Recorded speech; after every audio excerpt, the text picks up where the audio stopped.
Hello friends, this Sanjay. आज के इस वीडियो में हम CTET दिसंबर 2019 पेपर 1 के मैथमेटिक्स क्वेश्चंस को सॉल्व करेंगे। इस क्वेश्चन पेपर में 30 क्वेश्चंस है, तो इन सारे 30 क्वेश्चंस को मैंने हिंदी में एक्सप्लेन किया हुआ है। अगर आप इंग्लिश में ज़्यादा कंफर्टेबल है तो एक और सेपरेट वीडियो है जिसमें सारे 30 क्वेश्चंस को मैंने इंग्लिश में कवर किया है, तो आप वो वीडियो देख सकते हैं। तो चलिए क्वेश्चन स्टार्ट करते हैं। 3 brands of pens A, B and C are available in packets of 10, 12 and 24 respectively. If a shopkeeper wants to buy equal number of pens of each brand, what is the minimum number of packets of each brand that he should buy? यानी कि question में ये बताया जा रहा है कि A, B and C brand के पेन जो है वो पैकेट्स में मिलते हैं और एक एक पैकेट में 10, 12 या 24 पेन्स होते हैं। अब ये पैकेट को खोल नहीं सकते। अगर दुकानदार को equal number of pains of each brand अगर उसके दुकान में रखना है तो कितने पैकेट उसको खरीदने होंगे। तो इस प्रॉब्लम को सॉल्व करने के लिए हमें इस 10, 12 और 24 का पहले LCM या फिर लोएस्ट कॉमन मल्टीपल निकालना पड़ेगा। तो 10, 12 और 24, तो पहले 2 से करते हैं। 2 5 ज़ा 10, 2 6 ज़ा 12, 2 12 ज़ा, और फिर 5 से 5 1 ज़ा 6 and 12, फिर 3 से 3 2 ज़ा 6, 3 4 ज़ा 12, फिर 2 से 2 1 ज़ा 2, 2 2 ज़ा 4, और LCM जो है अब 2 into 2 into 2, 2 into 2 into 2 into 3 into 5। अब 1 को हम छोड़ सकते हैं क्योंकि उससे कुछ फ़र्क नहीं पड़ता, तो ये हो गया 120। अब कितने पैकेट खरीदने हैं वो कैलकुलेट करने के लिए हमें इस 120 को एक एक पैकेट में कितने पेन्स हैं उससे डिवाइड करना पड़ेगा। तो A के लिए जो है वो 120 डिवाइडेड बाई 10 हो जाएगा, बाई 10, 12, और B के लिए 120 डिवाइडेड बाई 12 हो जाएगा, 12 यानी 10, और C के लिए 120 डिवाइडेड बाई 24 हो जाएगा, 24 इज इक्वल टू 5। सो 12, 10 और 5 पैकेट्स खरीदने होंगे, तो 12, 10 एंड 5 पैकेट्स, तो ये करेक्ट आंसर है। The side of A square is 4 centimetre. It is cut into 4 equal squares. What is the area of each small square? अब इसको हम ज्योमेट्रिकली सॉल्व करेंगे। पहले एक स्क्वायर लिख लेंगे जिसके साइड्स 4 सेंटीमीटर हैं, तो ये हो गया एक बड़ा सा स्क्वायर जिसके साइड्स जो है वो 4 सेंटीमीटर इंटू 4 सेंटीमीटर है। अब इसको अगर हम 4 टुकड़ों में काट लेते हैं तो ये जो छोटा स्क्वायर है उसका साइड ऑब्वियसली 2 सेंटीमीटर और 2 सेंटीमीटर हो जाएगा क्योंकि ये 4 सेंटीमीटर का आधा है। यानी कि अगर ये 2 सेंटीमीटर इंटू 2 सेंटीमीटर का स्क्वायर है, ये छोटे वाला स्क्वायर, तो इसका एरिया जो है वो 2 into 2 that is equal to 4 square centimetres हो जाएगा।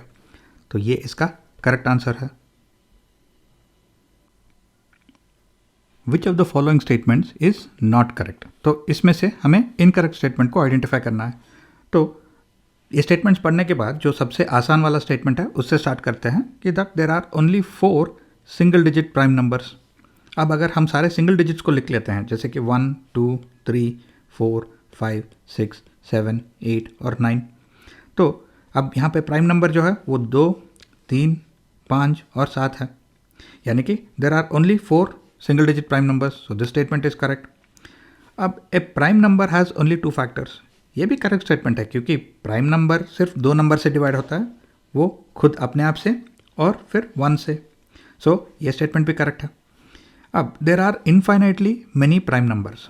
अगर नंबर्स इनफाइनाइट है तो प्राइम नंबर्स भी इनफाइनाइट होंगे, तो ये भी स्टेटमेंट करेक्ट है।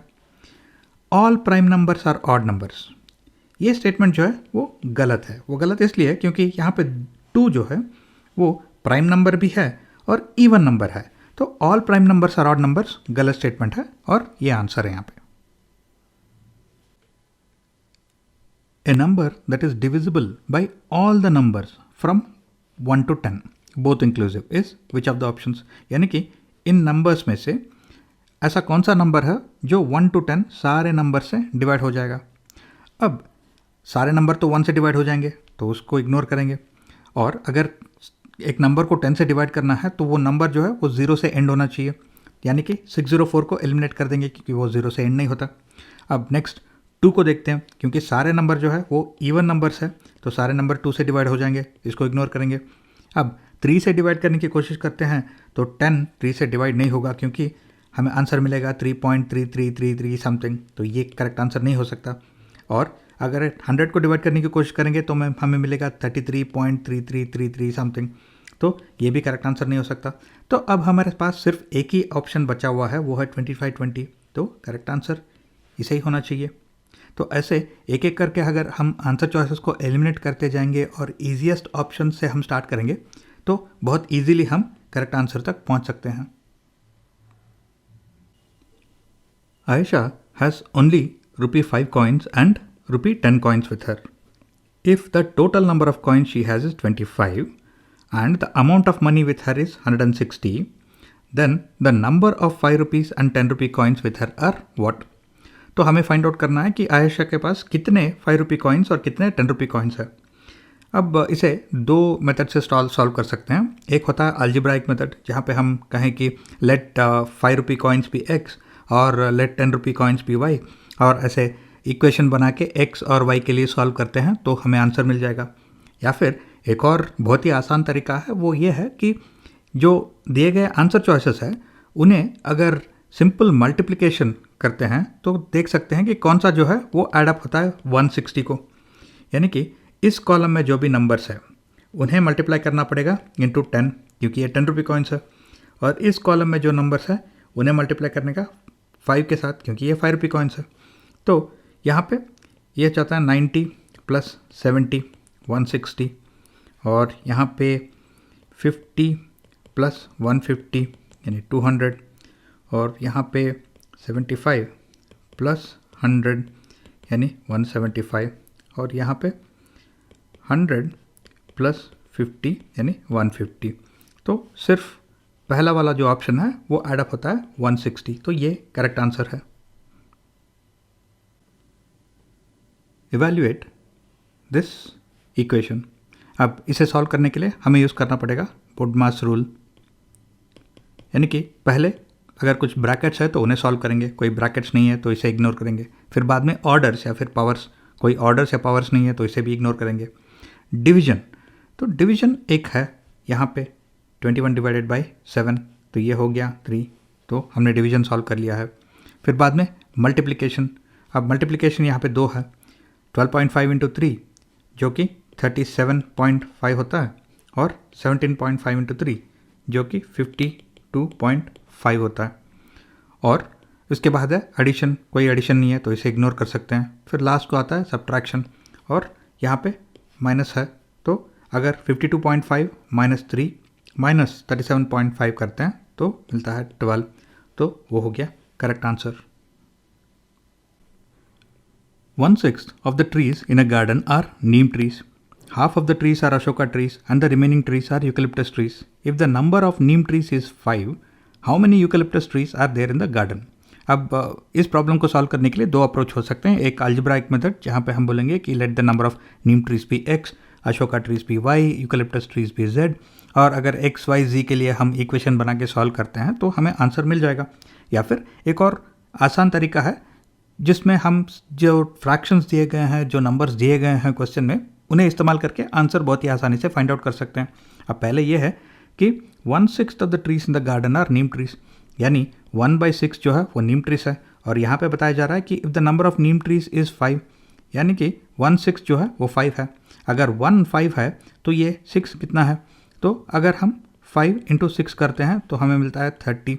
ये 30 है वो total number of trees in the garden है। अब half of the trees are Ashoka trees, यानी कि 30 डिवाइडेड बाई 2 यानी 15 जो है वो अशोका ट्रीज है। अब बाकी बैलेंस बचता है 15, और यहाँ पे हमें बताया गया है कि if the number of neem trees is 5, तो इसमें से अगर हम 5 माइनस करते हैं तो बचता है 10, तो ये 10 जो है वो यूकलिप्टस ट्रीज होंगे, तो यहाँ पे 10 करेक्ट आंसर है। A train leaves Delhi on 29th August at 16:30 hours and reaches its destination on 31st August at 8:45. The total travel time of the journey is what? अब ये ट्रेन जो है वो निकला दिल्ली से ऑन 29th, और ये 30th को भी ट्रैवल करता रहा, और अपना डेस्टिनेशन पहुंचा ऑन 31st। 29th को क्योंकि ये 16:30 को निकला और अगर रात के 12 बजे तक हम कैलकुलेट करते हैं तो इसने ट्रैवल किया होगा 7 hours and 30 minutes। अब 30th को क्योंकि कोई इन्फॉर्मेशन नहीं है तो हम अज्यूम कर सकते हैं कि ये पूरा दिन चलता रहा, यानी 24 hours। अब 31st को अगर हम रात के 12:01 से कैलकुलेशन करते हैं और ये अपना डेस्टिनेशन पहुंचा एट 08.45, तो ये 8 hours और 45 minutes चला। तो अगर हम इन तीनों नंबर्स को ऐड करते हैं तो हमें मिलता है 40 hours and 15 minutes। तो ये हो गया correct answer. In which of the following lengths have been arranged in decreasing order, यानी कि हमें सबसे बड़ा वाला पहले डालना है और सबसे छोटा वाला आखिर में डालना है। अब क्योंकि यहाँ पे बहुत सारे यूनिट्स यूज़ किए गए हैं, mm, cm, dm और मीटर, हम इन्हें एक यूनिट में कन्वर्ट कर लेते हैं इजी कंपैरिजन के लिए, तो हम सेंटीमीटर्स में इनको कन्वर्ट कर लेते हैं। अब 8500 mm जो है, अगर इसे हम 10 mm से डिवाइड करते हैं, क्योंकि 10 mm 1 सेंटीमीटर होता है, तो 10 से डिवाइड करते हैं तो सेंटीमीटर मिल जाएगा, तो ये हो गया 850 सेंटीमीटर्स।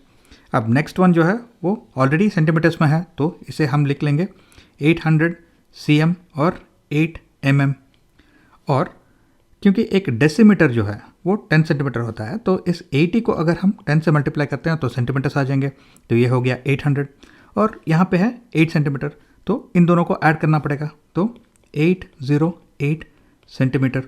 और लास्ट वाला है 8 मीटर, क्योंकि 1 मीटर जो है वो 100 सेंटीमीटर्स होता है, तो 8 × 100 हमें सेंटीमीटर्स मिल जाएगा, तो 800 सेंटीमीटर्स। अब सबसे बड़ा जो है वो 8500 mm या फिर 850 सेंटीमीटर है। तो इन दोनों आंसर चॉइसेस को हम एलिमिनेट कर सकते हैं, क्योंकि वो 8500 mm से स्टार्ट नहीं होते। तो इन दोनों में से कौन सा करेक्ट आंसर है? अब नेक्स्ट वाला जो है वो 808 सेंटीमीटर्स होना चाहिए। अब 808 mm है, तो इसे हम एलिमिनेट कर सकते हैं, क्योंकि यहाँ पे 808 नहीं है, और ये जो है 808 सेंटीमीटर्स है, तो यहाँ पे जो है ये करेक्ट आंसर है। अब बाकी दो भी देख लेते हैं। नेक्स्ट आना चाहिए 800 सेंटीमीटर एंड 8 मिलीमीटर, तो यहाँ पे 800 सेंटीमीटर एंड 8 मिलीमीटर। और लास्ट वाला है 800 सेंटीमीटर या फिर 8 मीटर, तो लास्ट वाला 800 सेंटीमीटर या 8 मीटर, तो ये हो गया correct answer. A 180 centimeter long wire is formed into a rectangle. If the width of this rectangle is 30 centimeter, what is its length? यानी कि एक 180 सेंटीमीटर लंबा जो वायर है उससे एक ऐसा रेक्टेंगल बनाया गया है। अब हमें ये बता रहे हैं कि the width of the rectangle is 30 centimetre, यानी अगर इसका एक साइड जो है वो 30 सेंटीमीटर है तो उसका ऑपोजिट साइड भी 30 सेंटीमीटर होगा, क्योंकि ये रेक्टेंगल है। अब क्योंकि ये 180 सेंटीमीटर लॉन्ग वायर, ये तो पेरीमीटर ऑफ द रेक्टेंगल हुआ। अब 180 से अगर हम इन दोनों साइड्स को सबट्रैक्ट करते हैं 30 + 30 यानी 60, तो 180 - 60 हो गया 120। अब ये 120 जो है इन दोनों साइड्स का लेंथ हुआ, तो 120 डिवाइडेड बाई 2 यानी 60 जो है वो एक एक साइड का है, तो ये हुआ 60 सेंटीमीटर और ये हुआ 60 सेंटीमीटर। तो करेक्ट आंसर 60 सेंटीमीटर है, तो ये हुआ correct answer.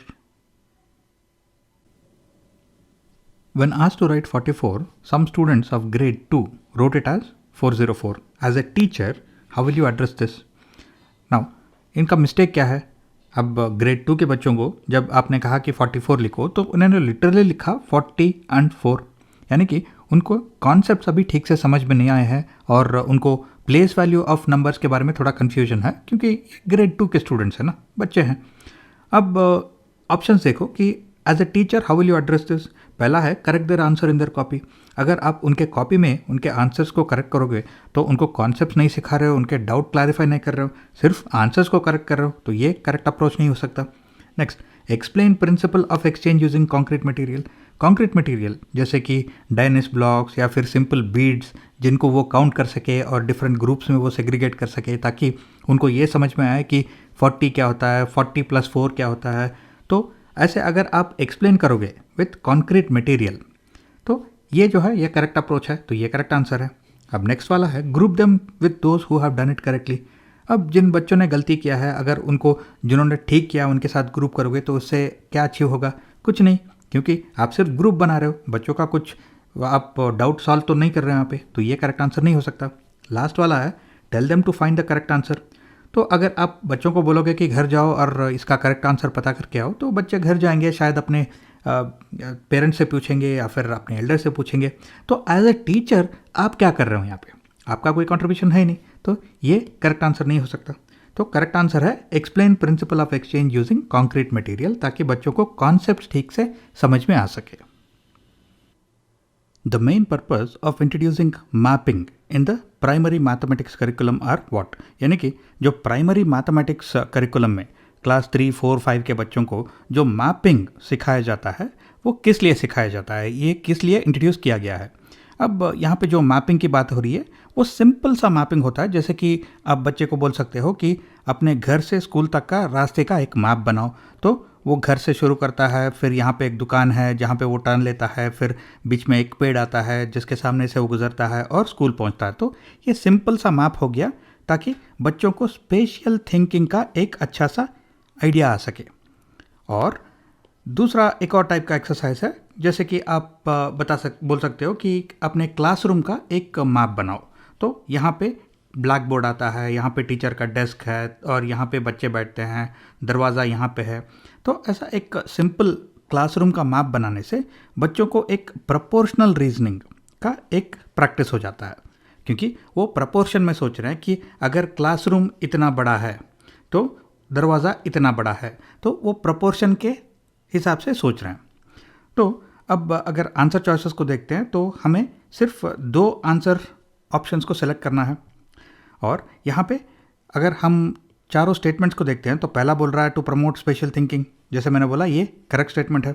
To promote proportional reasoning, ये भी करेक्ट स्टेटमेंट है। अगर बाकी 2 भी देखते हो आप, to make the subject easy and interesting, ये भी एक्चुअली करेक्ट आंसर ही है। और to break the monotony of the numbers, ये भी शायद एक तरह से करेक्ट आंसर ही है। लेकिन हमें सिर्फ 2 बेस्ट ऑप्शन को चूज़ करना है यहाँ पे। तो 2 बेस्ट ऑप्शंस जो है वो ए एंड बी है। तो यहाँ पे आंसर ए एंड बी हो गया। Which of the following topics are not part of primary school mathematics curriculum as per NCF और नेशनल करिकुलम फ्रेमवर्क? आप इस क्वेश्चन को 2 तरह से आंसर कर सकते हैं। एक तो अगर हमें एनसीएफ के बारे में पता है तो हम इजीली आइडेंटिफाई कर सकते हैं कि इनमें से कौन सा टॉपिक है जो प्राइमरी स्कूल बच्चों को सिखाया नहीं जाता। अगर हमें एनसीएफ के बारे में आइडिया नहीं है तो भी, या अगर हम इन सारे ऑप्शंस के बारे में एक बार जान लेते हैं तो भी हम आइडेंटिफाई कर पाते हैं कि इनमें से कौन सा जो है वो प्राइमरी स्कूल बच्चों को नहीं सिखाया जाता। अब टेसलेशन जो है वो ये है, अगर एक ही फिगर को लेके हम उसके रिपीट करते हैं, जैसे कि यहाँ पे एक ट्रायंगल को रिपीट किया गया है विदाउट एनी गैप, तो उससे एक पैटर्न बनता है। और टेसलेशन जो है वो बच्चों को सिखाया जाता है और इसके थ्रू वेरियस कॉन्सेप्ट भी सिखाए जाते हैं। तो टेसलेशन इंक्लूडेड है प्राइमरी स्कूल सिलेबस में। और सिमेट्री जो है वो भी इंक्लूडेड है, जैसे कि हम बच्चों को सिखाते हैं कि मिरर के सामने जो रखते हो वो एग्जैक्टली मिरर इमेज होता है। तो सिमेट्रिकल फिगर्स का इस्तेमाल किया जाता है in primary school syllabus, therefore ये इंक्लूडेड है। और ये हो गए पैटर्न्स। अब पैटर्न्स में यहाँ पे बच्चों को सिखाया जाता है रिकग्निशन ऑफ पैटर्न्स, कि अगर यहाँ पे क्वेश्चन मार्क के जगह पे क्या आएगा तो उनको आइडेंटिफाई करना कि एक स्क्वायर आएगा।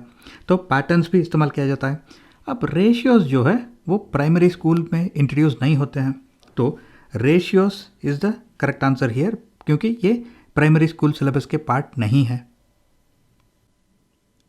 Which of the following resources or teaching and learning material can be used by the teacher to show that 2 rectangles of different dimensions can have the same area without using a formula? अब जो answer choices दिए गए हैं उनमें से अगर हम ये आइडेंटिफाई कर लेते हैं कि किन से बहुत इजीली हम एरिया को मेजर कर सकते हैं, तो आंसर चॉइसेस वही होंगे, क्योंकि हमें कंपेयर करना है the area of 2 different rectangles with different dimensions.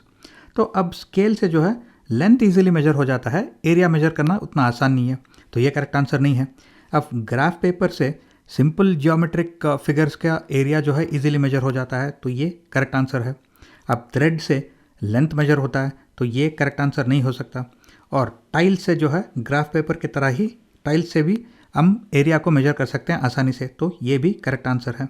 तो बी एंड डी जो है वो करेक्ट आंसर होगा, तो ये करेक्ट आंसर है। अब इसको अगर और थोड़ा एक्सप्लेन करना है तो यहाँ पे देखिएगा, इस ग्राफ पेपर पे एक स्क्वायर है जो कि एक रेक्टेंगल भी है। अब ये स्क्वायर का जो डायमेंशंस है वो 4 सेंटीमीटर इंटू 4 सेंटीमीटर है, यानी कि इसका जो एरिया है वो 16 स्क्वायर सेंटीमीटर्स है। और ये जो रेक्टेंगल है ये 2 सेंटीमीटर्स इंटू 8 सेंटीमीटर्स है, यानी कि इसका भी एरिया जो है वो 16 स्क्वायर सेंटीमीटर्स है। इसी तरह टाइल्स का भी इस्तेमाल किया जा सकता है टू शो दैट 2 रेक्टेंगल्स और 2 figures with different dimensions can have the same area, तो ये करेक्ट आंसर है। Which of the following could be contributing factor to underachievement in mathematics. अब सारे ऑप्शंस को एक एक करके देखते हैं। पहला वाला है जेंडर। अब जेंडर को है हम डिस्कार्ड कर सकते हैं क्योंकि बॉय हो या गर्ल हो मैथमेटिक्स तो सेम होता है, तो जेंडर का इसमें अचीवमेंट में या फिर अंडर अचीवमेंट में कोई रोल ज़्यादा नहीं होगा, तो इसे डिस्कार्ड कर देंगे। नेक्स्ट नेचर ऑफ मैथमेटिक्स, इसको भी हम डिस्कार्ड कर सकते हैं क्योंकि बॉय हो गर्ल हो रिच फैमिली से हो या पुअर फैमिली से हो, नेचर ऑफ मैथमेटिक्स तो सबके लिए सेम है, तो ये भी कंट्रीब्यूटिंग फैक्टर नहीं हो सकता। Next innate ability of a person. अब innate ability of a person शायद कुछ सालों के बाद इसका असर दिखेगा, लेकिन जो बच्चे हैं प्राइमरी स्कूल के बच्चे, हम ये मान के चल सकते हैं कि सबका जो एबिलिटी है वो सेम है, तो innate ability of a person primary school level पे फैक्टर नहीं हो सकता in under achievement of mathematics, therefore इसको भी हम डिस्कार्ड कर देंगे। अब सोशियो कल्चरल बैकग्राउंड, ये जो है ऑप्शन ये करेक्ट ऑप्शन है। ये करेक्ट इसलिए है क्योंकि अगर बच्चा जो है वो एफ्लुएंट फैमिली से या फिर मिडिल क्लास फैमिली से है तो उसको शायद बेटर रिसोर्सेस अवेलेबल है, जैसे कि इंटरनेट एक्सेस या फिर बेटर ऑनलाइन कोचिंग, ताकि वो मैथ्स में ज़्यादा कोचिंग ले सके और मैथ्स में अच्छा अचीवमेंट कर सके। लेकिन अगर बच्चा जो है वो पुअर बैकग्राउंड से है या फिर वो वर्किंग क्लास बैकग्राउंड से है, तो बच्चे को जो है आफ्टर क्लास शायद अपने माँ बाप की मदद करनी पड़ रही है या फिर उसको टाइम नहीं मिलता पढ़ाई के लिए, तो ये सोशियो कल्चरल बैकग्राउंड की वजह से अचीवमेंट और under achievement of various subjects पे जो है असर पड़ता है, तो ये करेक्ट आंसर है। Which of the following is the most appropriate strategy to explain that 1/4 is less than 1/3? यानी कि जो ऑप्शंस दिए गए हैं इनमें से हमें पहले ये आइडेंटिफाई करना है कि कौन से ऑप्शंस में से या फिर कौन से स्ट्रैटेजी से हम ये दोनों फ्रैक्शंस को कंपेयर कर सकते हैं, और इनमें से जो भी ऑप्शंस हम चूज़ करते हैं उनमें से कौन सा प्राइमरी स्कूल के बच्चों के लिए अप्रोप्रिएट है। तो पहला है एलसीएम मेथड। एलसीएम मेथड से इन दोनों फ्रैक्शंस को कंपेयर किया जा सकता है और ये दिखाया जा सकता है कि 1/4 इज़ लेस देन 1/3। लेकिन प्राइमरी स्कूल के बच्चों को क्या एलसीएम सिखाया जा सकता है? ये थोड़ा ओवर कॉम्प्लिकेशन हो गया, तो इसे हम डिस्कार्ड कर देंगे। नेक्स्ट पेपर स्ट्रिप्स, ये करेक्ट आंसर है क्योंकि ये ईजीएस्ट टेक्निक है। फॉर एग्जाम्पल अगर मेरे पास ऐसे 2 पेपर स्ट्रिप है, दोनों इक्वल साइज़ के, और पहला वाला जो पेपर स्ट्रिप है उसको मैं डिवाइड करता हूँ 3 पार्ट्स में और दूसरा वाला डिवाइड करता हूँ 4 पार्ट्स में, तो बच्चे को ये इजीली समझाया जा सकता है कि 1/4 जो है वो 1/3 से कम है, तो ये करेक्ट आंसर हुआ। अब डायनेस ब्लॉक जो है, ये डायनेस ब्लॉक्स होते हैं, इनके द्वारा ना एडिशन, सब्ट्रैक्शन, डिवीजन और मल्टीप्लिकेशन सिखाया जा सकता है, लेकिन फ्रैक्शंस को कंपेयर करने में इनका कुछ खास इस्तेमाल नहीं होता, तो इसको भी हम डिस्कार्ड कर देंगे। नेक्स्ट नंबर चार्ट जो है उससे हमें पैटर्न्स इन नंबर्स इजीली समझा सकते हैं, लेकिन कंपैरिजन ऑफ फ्रैक्शंस के लिए नंबर चार्ट का इस्तेमाल नहीं होता, तो इसे भी हम डिस्कार्ड कर देंगे। Which of the following is the most important aspect of making a lesson plan while teaching mathematics to primary school children? अब प्राइमरी स्कूल चिल्ड्रन के लिए जब मैथमेटिक्स सिखा रहे हैं तो following the sequence of the text book जो है वो ज़रूरी नहीं है, तो ये डिस्कार्ड कर देंगे, क्योंकि टीचर ये कर सकता है कि लेसन नंबर 2 के बाद लेसन नंबर 5 जा सकता है, लेसन नंबर 5 के साथ लेसन नंबर 8 भी सिखा सकता है, तो ऐसा जो सीक्वेंस है वो रिजिडली फॉलो करने की ज़रूरत नहीं है, तो टीचर जो है उसे चेंज कर सकता है based on the requirement of the classroom, based on the learning of the students, तो इसे हम डिस्कार्ड कर देंगे। नेक्स्ट ऑप्शन है presenting mathematical concepts in a structured manner. अब प्राइमरी स्कूल के बच्चों को अगर आप मैथमेटिक्स सिखा रहे हो तो आप एग्जाम्पल्स का यूज़ कर सकते हो, आप प्ले का यूज़ कर सकते हो। तो presenting mathematical concepts in a structured manner की कोई ज़रूरत नहीं पड़ती, तो इसे भी हम डिस्कार्ड कर देंगे। Next, providing opportunities to students to allow construction of concepts. ये जो है ये इंपॉर्टेंट है और ये मैथमेटिक्स सिखाने के लिए सबसे इंपॉर्टेंट एस्पेक्ट है when it comes to primary school. क्योंकि अगर आप एक बच्चे को ये सिखाते हो कि 3 + 3 = 6, तो आप उसे सिर्फ थियरी सिखा रहे हो। लेकिन बच्चा अगर खुद हाथों से एक एक्सपेरिमेंट करता है जहाँ पे एक बॉक्स में से 3 स्टिक्स और दूसरे बॉक्स में से 3 स्टिक्स निकाल के वो एक और बॉक्स में डालता है तो 6 बन जाते हैं। तो ऐसे प्रैक्टिकल प्ले और प्रैक्टिकल कंस्ट्रक्शन से जो है कॉन्सेप्ट्स को मजबूत किया जा सकता है, तो ये सबसे ज़्यादा इम्पॉर्टेंट है। इससे एक और पुराने कहावत है जो बोलता है कि I hear and I forget, I see and I remember, and I do and I understand. यानी कि अगर मुझे कोई कुछ बोलता है तो मैं शायद उसे जल्दी भूल जाऊंगा, और अगर मैं खुद अपने आंखों से कुछ देखता हूं तो उसे बहुत देर तक मैं याद रखूंगा। लेकिन अगर मैं खुद कुछ करता हूं तो वो मेरे समझ में आता है actually. I do and I understand. तो ऑप्शन 3 जो है, providing opportunities to students to allow construction of concepts, ये सबसे इंपॉर्टेंट है। अब लास्ट वाला है writing activities and questions for reference. ये एक पार्ट ऑफ लेसन प्लान है, लेकिन ये सबसे इंपॉर्टेंट कॉन्सेप्ट तो नहीं हो सकता, तो इसे भी हम डिस्कार्ड कर देंगे क्योंकि एक्टिविटीज एंड क्वेश्चंस जो है वो सिखाने में एक पार्ट है, सबसे इंपॉर्टेंट नहीं है। Which of the following cannot be considered a feature of a constructivist mathematics classroom? अब कंस्ट्रक्टिविस्ट अप्रोच का ये मतलब है कि आप बच्चे को अलग करते हो कि वो खुद अपना ही अंडरस्टैंडिंग बनाए एक सब्जेक्ट पे बेस्ड ऑन द इनपुट्स जो उसे टीचर या फिर क्लासरूम में दिया जा रहा है। अब वो अंडरस्टैंडिंग जो है वो अपने इंटरैक्शंस के थ्रू, अपने एक्सपीरियंसेस के थ्रू वो खुद डेवलप करता जाता है।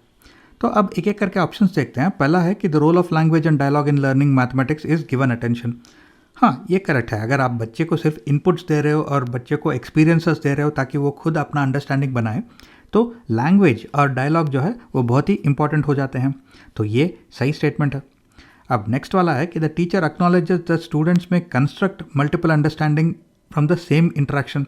ये भी करेक्ट स्टेटमेंट है क्योंकि अगर आप स्टूडेंट्स को खुद अपना ही अंडरस्टैंडिंग बनाने का चांस दे रहे हो तो एक ही इंटरेक्शन से वो 2 डिफरेंट मतलब निकाल सकते हैं। एक बच्चा जो है वो एक की सिचुएशन को अलग तरह से समझ सकता है, तो ऐसे अलग अलग बच्चे जो है वो अलग अलग अंडरस्टैंडिंग ले सकते हैं एक ही सिचुएशन से। तो ये भी करेक्ट स्टेटमेंट है। नेक्स्ट जो है वो objective type test items are used as primary means of assessment. ये गलत स्टेटमेंट है। ये गलत इसलिए कि आप ऑब्जेक्टिव टाइप यूज़ करो या फिर सब्जेक्टिव टाइप यूज़ करो, अब इससे कंस्ट्रक्टिविस्ट मेथड से क्या लेना देना है। ये तो सिर्फ असेसमेंट का एक मेथडोलॉजी है, तो ये जो है ये स्पेसिफिक नहीं है इस कंस्ट्रक्टिविस्ट मैथमेटिक्स क्लासरूम के लिए, तो इसको हम डिस्कार्ड कर देते हैं। अब लास्ट वाला है connections between mathematics and other curricular areas are highlighted. यानी कि अगर आप इनकरेज कर रहे हो बच्चों को खुद अपना ही अंडरस्टैंडिंग निकालने के लिए, तो आप मैथमेटिक्स में जो सीख रहे हैं उसका कनेक्शन सोशल स्टडीज़ के साथ क्या है वो हाईलाइट कर रहे हो, जो साइंस में सीख रहे हैं उसका कनेक्शन मैथमेटिक्स के साथ क्या है वो भी हाईलाइट कर रहे हो, ताकि वो बेटर अंडरस्टैंड कर सके सारे सब्जेक्ट्स को। तो ये जो स्टेटमेंट है वो करेक्ट है। Which of the following statements is in agreement with the constructivist view of mathematics? अब constructivist view जो है वो ये बताता है कि बच्चे को खुद अपना ही अंडरस्टैंडिंग डेवलप करना पड़ता है on various subjects using the information that they are given, और जो उनके एक्सपीरियंसेस है उनको लेके वो खुद अपना नॉलेज बढ़ाते जाते हैं, डेवलप करते जाते हैं। तो अब कंस्ट्रक्टिविज्म के बारे में मैं एक सेपरेट वीडियो में इन डिटेल कवर करूंगा, लेकिन अभी इस क्वेश्चन में जब तो दिए गए ऑप्शंस को देखेंगे तो पहला वाला है mathematics is about learning facts. तो कंस्ट्रक्टिविज्म जो है वो फैक्ट से बहुत आगे जाता है, तो सिर्फ फैक्ट्स की अगर बात कर रहे हैं तो ये कंप्लीट स्टेटमेंट नहीं है। और mathematics are required to discover the truth. अब ट्रूथ या फिर सच्चाई को डिस्कवर करने के लिए मैथमेटिक्स एक पार्ट है, लेकिन बहुत सारे अदर सब्जेक्ट्स की भी ज़रूरत पड़ती है, तो सिर्फ mathematics is not required to discover the truth. तो ये भी पूरा सहमति नहीं करता in from constructivist view. Then mathematics is entirely objective. ये कम्प्लीटली गलत स्टेटमेंट है क्योंकि मैथमेटिक्स में बोथ ऑब्जेक्टिव और सब्जेक्टिव पार्ट्स दोनों होते हैं, तो ये भी गलत स्टेटमेंट है।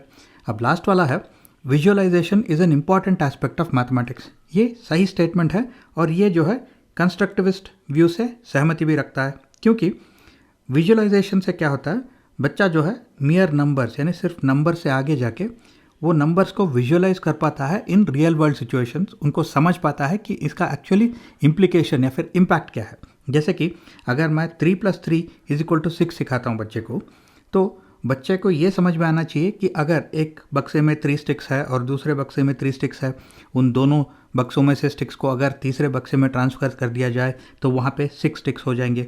तो ऐसा विजुअलाइजेशन जो है वो बहुत ही इंपॉर्टेंट एस्पेक्ट है from A constructivist view for teaching and learning mathematics. Therefore ये जो है करेक्ट स्टेटमेंट है। Which of the following activities is best suited for the development of spatial understanding among children? अब ये स्पेशल अंडरस्टैंडिंग का मतलब क्या है? ये एक एबिलिटी होता है जो कि अब अगर आप एक ऑब्जेक्ट को देखते हो और उसको मेंटली उसको इमेजिन कर पाते हो in the context of its dimensions, जैसे कि लेंथ और ब्रेड्थ और वॉल्यूम, तो वो एबिलिटी जो है वो स्पेशल अंडरस्टैंडिंग होता है। जैसे कि अगर आप एक फर्नीचर शॉप जाते हो और एक बहुत अच्छा सा टेबल देखते हो, तो उसको देख के ही आपको एक अंदाज़ा लग जाता है कि अगर मैं ये टेबल ले लूँगा तो क्या ये मेरे रूम में फिट हो पाएगा कि नहीं, जितना स्पेस मेरे रूम में है। तो ये एबिलिटी जो है, जो कि आप एक ऑब्जेक्ट को देख के उसे इमेजिन कर पा रहे हो मेंटली इन अनदर स्पेस, तो वो स्पेशल अंडरस्टैंडिंग का एक एग्जाम्पल है। अब जो ऑप्शंस है उनको अगर एक एक करके देखें तो पहला वाला है drawing the top view of A bottle. अब अगर आप एक बोतल को ऊपर से ड्राइंग करना चाहते हो तो आप एक 3 डायमेंशनल ऑब्जेक्ट को एक 2 डायमेंशनल पेपर पर रिप्रेजेंट करना है आपको। तो ऐसे एक्सरसाइज से जो है स्पेशल अंडरस्टैंडिंग का डेवलपमेंट ज़रूर होता है, तो ये करेक्ट आंसर है। नेक्स्ट है locating cities on A map. ये गलत आंसर है, क्योंकि इससे सिर्फ ये पता चलता है कि आपको ये मालूम है कि मैप पे वो पर्टिकुलर सिटीज़ कहाँ पे लोकेटेड है, तो ये स्पेशल अंडरस्टैंडिंग से इसका कुछ ज़्यादा ताल्लुक नहीं है। Next noting the time of moon rise. ये तो सिर्फ मेमोराइजेशन हो गया, आज रात को मून कितने बजे निकलेगा, तो अगर आप टाइम मेमोराइज करोगे तो उससे तो स्पेशल अंडरस्टैंडिंग का कोई ताल्लुक है ही नहीं, तो ये गलत ऑप्शन है। लास्ट वाला है representing numbers on A number line. अब अगर आप नंबर लाइन पे नंबर्स को ऐसे रिप्रेजेंट करते जाओगे तो आपको शायद पैटर्न्स और पैटर्न रिकॉग्निशन पे प्रैक्टिस हो जाएगा, स्पेशल अंडरस्टैंडिंग का नहीं, तो इसको भी डिस्कार्ड कर देंगे। Which of the following is not true with respect to learning of mathematics, यानी कि दिए गए ऑप्शंस में से हमें इनकरेक्ट स्टेटमेंट को आइडेंटिफाई करना है। पहला स्टेटमेंट है ability to perform and excel in mathematics is innate. ये गलत स्टेटमेंट है। ये गलत इसलिए क्योंकि मैथमेटिक्स का नॉलेज लेके कोई भी पैदा नहीं होता, मैथमेटिक्स हमेशा सबको सिखाया जाता है। तो the ability to perform and excel in mathematics is not innate, तो ये गलत स्टेटमेंट है, तो ये इसका आंसर है। नेक्स्ट स्टेटमेंट है कि teachers believe about learners have powerful impact on learning outcomes. ये करेक्ट स्टेटमेंट है, क्योंकि अगर टीचर बिलीव करता है अपने स्टूडेंट्स पे और कॉन्फिडेंस को दिखाता है अपने स्टूडेंट्स पे, तो स्टूडेंट्स को एक एनकरेजमेंट मिलता है और वो ऑटोमेटिकली अच्छा कर पाते हैं। लेकिन अगर टीचर बिलीव नहीं करता और वो डिस्प्ले करता है कि मुझे अपने स्टूडेंट्स पे कोई कॉन्फिडेंस नहीं है, तो स्टूडेंट्स अपने आप डिजेक्ट हो जाते हैं और उनका परफॉर्मेंस जो है वो गिरने लगता है। तो टीचर्स बिलीव जो है it has a powerful impact on the learning, therefore ये करेक्ट स्टेटमेंट है। Next students socio economic background impacts their performance in mathematics. ये भी करेक्ट स्टेटमेंट है, क्योंकि अगर बच्चा जो है वो एक अफ्लुएंट बैकग्राउंड से है तो शायद उसके पास बहुत सारे रिसोर्सेस है, उसको टाइम मिलता है घर जाके प्रैक्टिस करने के लिए मैथमेटिक्स या फिर सारे सब्जेक्ट्स, और उसको रिसोर्सेस भी मिलते हैं जैसे कि अच्छा सा इंटरनेट कनेक्शन या फिर ऑनलाइन क्लासेस, तो उसका परफॉर्मेंस नेचुरली शायद अच्छा हो सकता है। लेकिन अगर एक स्टूडेंट एक वर्किंग क्लास बैकग्राउंड से आता है तो उसको शायद घर जाके अपने पेरेंट्स का हाथ बटाना पड़ता है, उसको दुकान में बैठना पड़ता है, या फिर उसके पास ऐसे रिसोर्सेस नहीं है कि अच्छा सा लैपटॉप और अच्छा सा ब्रॉडबैंड कनेक्शन अफोर्ड कर पाए। तो because of lack of resources उसके परफॉर्मेंस पे असर पड़ सकता है। तो स्टूडेंट्स सोशियो इकोनॉमिक बैकग्राउंड जो है वो डेफिनेटली इम्पैक्ट करता है in performance in mathematics and all other subjects, तो ये करेक्ट स्टेटमेंट है। लास्ट वाला है कि schools language of instruction can impact a child's performance in mathematics. ये भी करेक्ट स्टेटमेंट है, और ऐसी ही कुछ बात NCF में भी बोला गया है, ऐसा कि at least in the initial years जो इंस्ट्रक्शन है स्कूल में वो मातृभाषा में या फिर मदर टंग में होना चाहिए, क्योंकि चिल्ड्रन कैन अंडरस्टैंड बेटर। अगर उनको मदर टंग में सिखाया जाता है तो वो ईजिली ग्रास्प कर पाते हैं बहुत सारे कॉन्सेप्ट्स को, मैथमेटिक्स में भी और अदर सब्जेक्ट्स में भी। तो ये schools language of instruction can definitely impact a child's performance in mathematics. तो ये करेक्ट स्टेटमेंट है। Identify the type of the following word problem. I have 6 pencils. Manish has 2 more than me. How many pencils does Manish have? तो इस problem को solve करने के लिए पहले तो आप अपने पास कितने पेंसिल है और मनीष के पास कितने पेंसिल है ये कंपेयर कर रहे हो, और फिर क्योंकि मनीष के पास 2 more पेंसिल्स है, 2 ज़्यादा पेंसिल है, तो इसको आप अपने पास जितने पेंसिल है उससे ऐड कर रहे हो ताकि आपको आंसर मिल सके। यानी कि पहले कंपैरिजन कर रहे हो फिर एडिशन कर रहे हो। तो ये इसका करेक्ट आंसर है। क्योंकि इसमें कुछ सब्ट्रैक्शन की बात नहीं हो रही है तो ये कंपैरिजन सब्ट्रैक्शन नहीं है। और टेक अवे का प्रॉब्लम ये नहीं है, क्योंकि टेक अवे प्रॉब्लम में हमेशा अगर आपके पास 5 पेंसिल्स है तो इसमें अगर आप 3 पेंसिल्स टेक अवे करते हो तो बाकी बचते हैं तो 2। तो ऐसे टेक अवे यानी सब्ट्रैक्शन का कोई बात नहीं हो रहा है, तो ये टेक अवे प्रॉब्लम हो ही नहीं सकता। विच of the following is not true of the Hindu Arabic system of numeration. तो हमें इन 4 स्टेटमेंट्स में से इनकरेक्ट या फिर गलत स्टेटमेंट को आइडेंटिफाई करना है। पहला है the position of A digit in A number dictates it's value. ये करेक्ट स्टेटमेंट है। फॉर एग्जांपल अगर हम इस नंबर में 1 की बात करें तो यहाँ पे 1 का वैल्यू है 1 और यहाँ पे 1 का वैल्यू है 10, यहाँ पे 1 का वैल्यू है 100 और यहाँ पे 1 का वैल्यू है 1000। तो the position of A digit जो है उसका वैल्यू डिक्टेट करता है, तो ये करेक्ट स्टेटमेंट है। It is additive in nature. अगर 1, 2, 3, 4 और 5 को देखें तो 1 + 1 2 बनता है, +1 3 बनता है, +1 4 बनता है। तो ऐसे ये एडिटिव इन नेचर है, तो ये करेक्ट स्टेटमेंट है। It follows A base 2 system. ये गलत स्टेटमेंट है, क्योंकि हिंदू अराबिक सिस्टम जो है वो बेस 10 फॉलो करता है, बेस 2 नहीं। तो ये गलत स्टेटमेंट है, तो ये इस क्वेश्चन का आंसर है। और लास्ट वाला है it is multiplicative in nature. ये करेक्ट स्टेटमेंट है। जैसे कि अगर 10 × 1 जो है वो 10 बनता है, × 2 जो है वो 20 होता है, × 3 जो है वो 30 होता है। तो ऐसे एक रिलेशनशिप होता है, तो ये मल्टीप्लिकेटिव इन नेचर है, तो ये भी करेक्ट स्टेटमेंट है। Identify a desirable practice for teaching geometry at a primary level. तो पहला बात यह है कि हम ज्योमेट्री जो है वो प्राइमरी लेवल पे सिखा रहे हैं, इसको आपको मन में रखना है। और नेक्स्ट है कि हमें आइडेंटिफाई करना है डिज़ायरेबल प्रैक्टिस। यहाँ पे ये नहीं बताया गया कि आइडेंटिफाई एन इनकरेक्ट स्टेटमेंट, यानी कि एक या एक से ज़्यादा या फिर सारे स्टेटमेंट्स जो है वो करेक्ट हो सकते हैं, बट हमें सबसे डिज़ायरेबल जो प्रैक्टिस है वो आइडेंटिफाई करना है। पहला ऑप्शन है कि geometry at a primary level should be limited to recognition of simple basic shapes. Up to an extent ये शायद करेक्ट है, क्योंकि पहले तो हम उनको बेसिक शेप्स जैसे कि ट्रायंगल, सर्कल, स्क्वायर और रेक्टेंगल सिखाएंगे, लेकिन उनको वहीं पे लिमिट करके रखना है ये कोई ज़रूरी नहीं है, क्योंकि बच्चों को जो है ऐसे स्टार जैसे कॉम्प्लेक्स शेप्स भी सिखाए जाते हैं। तो ये कुछ हद तक करेक्ट है, लेकिन मोस्ट डिज़ायरेबल प्रैक्टिस नहीं है, तो इसको हम इग्नोर करेंगे। Next, the teacher should begin by giving clear definition of simple shapes and then showing examples. ये भी जो है आधा करेक्ट है आधा इनकरेक्ट है, क्योंकि शोइंग एग्जाम्पल जो है वो डिज़ायरेबल प्रैक्टिस है, लेकिन क्लियर डेफिनेशंस, अब प्राइमरी लेवल के बच्चों को अगर आप ये ट्रायंगल, सर्कल और स्क्वायर का अगर डेफिनेशन सिखाने लगे तो ये तो बहुत ही अननेसेसरी हो गया, तो ये भी गलत स्टेटमेंट है। Next, children should be given ample opportunity to develop an intuitive understanding of space. ये करेक्ट स्टेटमेंट है, और ये बात जो है वो NCF में भी किया गया है कि बच्चों को जो है इनक्रेज करना चाहिए कि वो इंट्यूटिव अंडरस्टैंडिंग डेवलप करे, ना केवल मैथ्स में बल्कि ऑल सब्जेक्ट्स में। अब बच्चों को जो है बहुत सारे ज्योमेट्री रिलेटेड टॉयज़ दिए जाते हैं, जैसे कि ब्लॉक्स, और उनसे खेलने से वो इंट्यूटिवली स्पेस के बारे में और ज्योमेट्री के बारे में उनको अंडरस्टैंडिंग आ जाता है, तो ये जो है वो स्टेटमेंट करेक्ट है।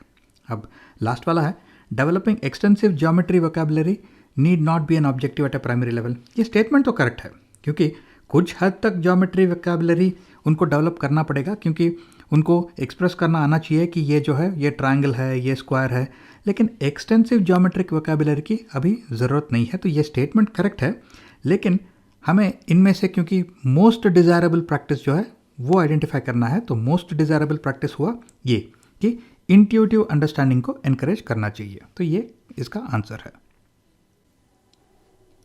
Which of the following is an indicator of mathematical reasoning.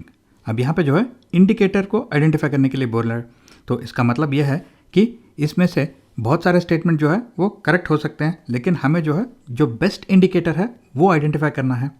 पहला स्टेटमेंट है ability to provide definitions of mathematical concepts. अगर आप डेफिनेशंस प्रोवाइड कर पा रहे हो तो इसका मतलब है आपने डेफिनेशंस जो है वो मेमोराइज कर लिया है। इसका मतलब ये ज़रूरी नहीं है कि आपने सारे जो कॉन्सेप्ट्स हैं वो आपके समझ में आए हैं, तो ये जो है एम्बिगुअस स्टेटमेंट है, तो इसको इग्नोर करते हैं। Next, ability to provide a justification for mathematical procedure. तो ये जो है स्ट्रॉन्गेस्ट इंडिकेटर है, क्योंकि यहाँ पे ना केवल आप इस प्रोसीजर को समझ पा रहे हो, बल्कि इस प्रोसीजर को क्यों इस्तेमाल कर रहे हो, इसके पीछे जस्टिफिकेशन क्या है वो एक्सप्लेन कर पा रहे हो, तो इसका मतलब है आपको कॉन्सेप्ट्स भी ठीक से समझ में आए हैं। तो ये जो है वो स्ट्रॉन्गेस्ट इंडिकेटर हुआ, तो ये करेक्ट आंसर हुआ इस क्वेश्चन का। अब नेक्स्ट स्टेटमेंट है एबिलिटी टू कैलकुलेट एफिशिएंटली। इसका सिर्फ ये मतलब है कि आपको कैलकुलेशन आता है, वो कैलकुलेशन क्यों कर रहे हैं और उसके पीछे क्या कॉन्सेप्ट्स है उसका समझ आपको है कि नहीं, इससे कुछ इंडिकेशन आता नहीं है, तो ये इग्नोर करेंगे। Next, ability to recall the correct formula in different situation. अब सिर्फ करेक्ट फॉर्मूला को रिकॉल करने से सिर्फ ये इंडिकेट होता है कि आपका मेमोरी जो है वो बहुत अच्छा है, आपने बहुत कुछ मेमोराइज कर लिया है, फिर रट्टा मार लिया है। इसका मतलब ये नहीं कि आपको समझ है कि ये फार्मूला के पीछे रीज़न क्या है, इसका पर्पज़ क्या है, तो इस स्टेटमेंट को भी हम इग्नोर कर सकते हैं। तो यहाँ पे the best indicator of mathematical reasoning जो है वो ability to provide a justification for a mathematical procedure है। The price list of vegetables in a supermarket is given as follows. And यहाँ पे कुछ आइटम्स दिए गए हैं जो संजय ने खरीदे। फिर ही gives a note of ₹200 to the bill clerk at the counter. How much money will he get back. तो इसे कैलकुलेट करने के लिए पहले तो इन क्वांटिटीज़ को उनके रेट के साथ मल्टीप्लाई कर लेंगे या फिर डिवाइड कर लेंगे। जैसे कि हाफ के जी ऑफ टमाटोज, यानी कि अगर 1 kg जो है वो 40 रुपीज़ है तो हाफ के जी जो है वो 20 रुपीज़ हो गया। उसके बाद में 1 kg ऑफ पोटैटोज, यानी कि अगर 2 kg जो है वो 25 है तो हाफ 1 kg जो है वो 1250 हो गया। और half a kg of carrot, अगर 250 ग्राम्स 20 रुपीज़ है तो हाफ अ kg जो है वो 40 रुपीज़ हो गया। फिर 250 ग्राम्स ऑफ चिलीज़, अगर 100 ग्राम्स जो है वो 10 रुपीज़ है तो 250 ग्राम्स 25 रुपीज़ हो जाएगा। और 6 लेमन्स, अगर 4 लेमन जो है वो 10 रुपीज़ है तो 6 लेमन्स जो है वो 15 रुपीज़ हो जाएंगे। अब इन सब को अगर हम ऐड कर लेते हैं तो हमें मिलेगा 112.5। तो ये 112.5 जो है उसे पे करना है दुकानदार को, तो दुकानदार को वो 200 रुपीज़ का नोट देता है, तो दुकानदार 112.5 उसमें से काट लेता है और उसको चेंज देता है 87.5।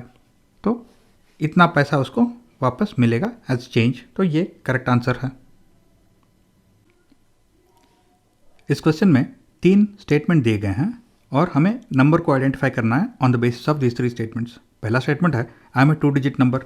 अब सारे जो ऑप्शन है वो 2 डिजिट नंबर है, तो इससे कुछ फ़ायदा नहीं है। Next, the digit in tens place and the digit in units place are consecutive prime numbers. तो 5 और 7 जो है वो कॉन्जिक्यूटिव प्राइम नंबर्स है, 2 और 3 भी, 3 और 5 भी, और 1 और 3 भी। तो इस स्टेटमेंट से भी कुछ खास फ़ायदा नहीं है। अब लास्ट वाला है the sum of digits is multiple of 3 and 4। तो अब सम ऑफ डिजिट्स इसका यहाँ पे 12 होता है, यहाँ पे 5, यहाँ पे 8 और यहाँ पे 4। अब क्योंकि ये जो नंबर है सम ऑफ डिजिट्स वो मल्टीपल ऑफ 3 एंड 4 है, तो उस नंबर को ये दोनों नंबर से डिविजिबल भी होना चाहिए। अब 4 जो है वो 3 से डिवाइड नहीं होता, तो ये आंसर नहीं हो सकता। 8 3 से डिवाइड नहीं होता, तो ये भी आंसर नहीं हो सकता। 5 3 से डिवाइड नहीं होता, तो ये भी आंसर नहीं हो सकता।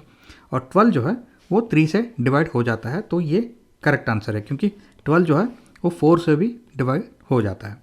और 12 जो है 3 और 4 का LCM भी है, तो वो भी एक मेथड है इस प्रॉब्लम को अप्रोच करने के लिए। The parking rates of a car in a railway station parking are as follows. तो यहाँ पे पार्किंग के रेट्स दिए गए हैं और राजीव जो है वो पार्क करता है 7 AM और वापस पिकअप करने आता है at 4:30 PM on the same day. So how much money does he have to pay. अब पहले हम ये कैलकुलेट कर लेते हैं कि राजीव ने जो है कार कितने घंटे वहाँ पे रेलवे स्टेशन में पार्क किया हुआ है। तो अगर वो 7 बजे पार्क करता है और उसे वापस लेता है एट 4:30, तो इसका मतलब है कि वो 9 hours and 30 minutes वहाँ पे उसने पार्क किया हुआ है। अब एक एक करके ऑप्शंस देखते हैं। पहला है अप टू 2 आवर्स, ये 2 आवर्स इस कैटेगरी में नहीं आता तो इसको इग्नोर करेंगे। Next more than 2 hours up to 5 hours, यहाँ पे उसने 9 आवर्स 30 मिनट्स पार्क किया हुआ है तो ये भी नहीं हो सकता। आफ्टर 5 आवर्स 10 रुपीज़ पर extra hour up to 8 hours, क्योंकि ये अप टू 8 आवर्स है तो ये भी अप्लाई नहीं होता क्योंकि यहाँ पे तो 9 आवर्स 30 मिनट्स है। Next more than 8 hours and up to 12 hours, तो ये 8 आवर्स से ज़्यादा है लेकिन 12 आवर्स से कम है तो ऑप्शन ये करेक्ट है, दैट इज़ 150। अब नेक्स्ट वाला है मोर देन 12 आवर्स, ये अप्लाई नहीं होता तो यहाँ पे करेक्ट आंसर है ₹150। Which of the following is at third place when the numbers are arranged in ascending order? यानी कि सबसे पहले हमें सबसे छोटा नंबर रखना है और सबसे आखिर में सबसे बड़ा नंबर, असेंडिंग ऑर्डर। तो अगर हम इन नंबर्स को अरेंज कर लेते हैं तो सबसे छोटा है 0.77, उसके बाद में आता है 7.007, फिर 7.07, फिर 7.70, फिर 7.707। तो जो थर्ड प्लेस वाला है वो हो गया 7.07, तो ये करेक्ट आंसर है। In a 5-digit number, the digit at tens place is 8, the digit at unit place is 1/4 of the digit at the tens place, the digit at thousands place is 0, digit at hundreds place is twice that of the units place, and the digit at 10,000s place is thrice the digit at units place. What is the number? Now इस question में बहुत सारा information दिया गया है, लेकिन जब भी आप ऐसा कोई क्वेश्चन देखते हो तो सिंपलेस्ट बिट ऑफ इन्फॉर्मेशन से आप प्रोसेस करना शुरू कीजिए और आंसर चॉइसेस को एलिमिनेट कर दीजिए ताकि आसानी से हम करेक्ट आंसर तक पहुंच जाए। जैसे कि यहाँ पे एक ये 5 डिजिट नंबर है तो पहले हम 5 डैशेस या फिर ब्लैंक्स डाल देते हैं ताकि फिल इन द ब्लैंक्स करते जाएं। अब the digit at tens place is 8, यानी कि टेंस प्लेस में 8 होना चाहिए। अब ये नंबर और ये ऑप्शन को एलिमिनेट कर सकते हैं क्योंकि यहाँ पे टेंस प्लेस में 2 है। और next digit at units place is 1/4 of the digit at tens place, यानी कि यूनिट प्लेस में जो है वो 8 डिवाइडेड बाई 4 यानी कि 2 होना चाहिए। अब दोनों नंबर्स में यहाँ पे 2 यूनिट प्लेस में है तो इससे कुछ एलिमिनेट नहीं कर सकते, तो अगला कैलकुलेशन करते हैं। The digit at thousands place is 0, यानी कि थाउजेंड्स प्लेस में जो है वहाँ पे 0 होना चाहिए। अब यहाँ पे थाउजेंड्स प्लेस में 0 है, यहाँ पे नहीं है तो इसको एलिमिनेट कर देंगे, तो ये करेक्ट आंसर है। अब आगे का भी आप कैलकुलेशन करना चाहे तो कर सकते हैं, आंसर वही मिलेगा, लेकिन हम ऑलरेडी आंसर तक पहुंच चुके हैं with just 3 pieces of information. और इसके साथ हम CTET दिसंबर 2019 पेपर 1 मैथ्स के सारे क्वेश्चन सॉल्व कर चुके हैं। और आपके पास कुछ क्वेश्चंस, कमेंट्स या फीडबैक है तो नीचे मैसेजेस में प्लीज़ पोस्ट कर दीजिएगा। इस वीडियो को लाइक कर दीजिएगा और हमारे चैनल को सब्सक्राइब, और इस वीडियो को अपने दोस्तों के साथ भी शेयर कर लीजिएगा to help us out. Thank you, stay safe, और मैं फिर मिलता हूँ अगले वीडियो में।